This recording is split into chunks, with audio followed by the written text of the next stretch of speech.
WUTK-FM is the University of Tennessee's college radio station, which is operated by UT's Department of Journalism and Electronic Media. All news, sports, and music are student-produced. I'm standing outside of the Daily Beacon where the article was published. And although many disagree, editors say the article was published due to the right of freedom of speech. Muslim chaplain Nadim Sudisky offered his insight on the issue. WUTK-FM is the University of Tennessee's college radio station, which is operated by UT's Department of Journalism and Electronic Media. All news, sports, and music are student-produced. A lot of work goes into managing, producing, and airing a radio show.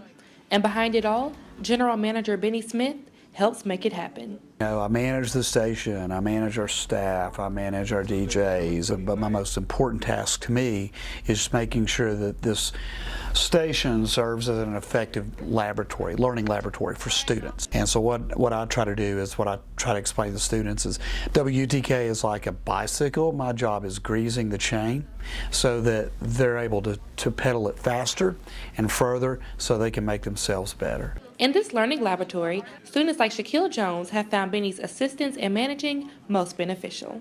He's like always ripping and running. Like he never has long time. He's always either in the studio giving us tips on how to backtrack a couple songs or introduce a new song or go in the commercial break. Mr. Smith trains students by giving them real responsibilities to prepare them for the workforce.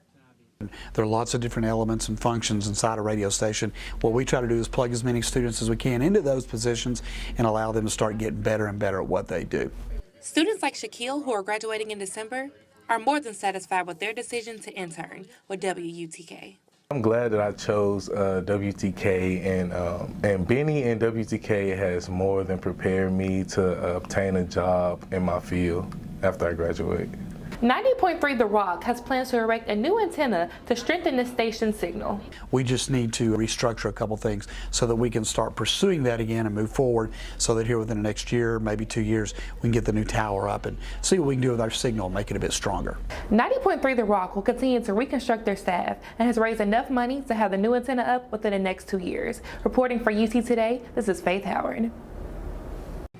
The Daily Beacon is the campus newspaper serving the University of Tennessee's campus and the surrounding community. Monday through Friday, student editors publish articles to keep UT and the community informed.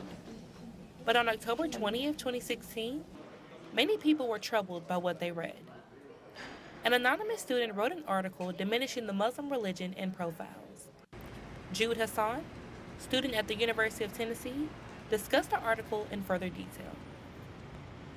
He essentially stated that all Muslims want to kill non-Muslims and we harbor terrorists and we support these terrorist acts. Hassan felt as though this article not only attacked the Muslim community, but her personally. It made me feel like I wasn't welcome, and it made me feel like, even though I've put so much effort into actively denouncing terrorism, actively trying to spread awareness, it made me feel like people still didn't care or didn't understand.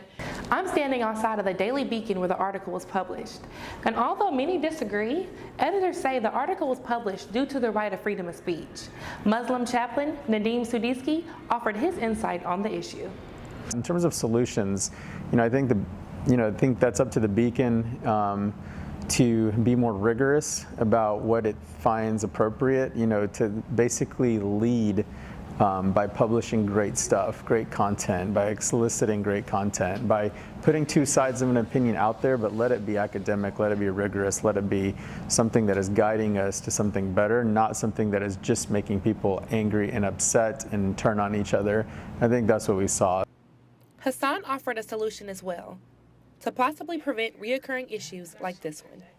I think there just needs to be a much more broader movement, maybe campus-based, of addressing this hatred on campus. Hassan, along with many others, are currently working towards their goal of preventing issues like this from happening again. For UT Today, this is Faith Howard. Refugees like Yassine Tero escaped a Syrian civil war that has recently escalated to chemical warfare. Such tactics from their current government has prompted military attacks from the United States. Reporter Rachel Underwood sat down with Tero to talk to him about making a new life in the U.S. Coming up on our next show, we'll be having a special edition all about the Gatlinburg wildfires. Tune in to see how the area is recovering. Thanks for watching. I'm Cameron Rolette. And I'm Faith Howard. See you in 2 weeks.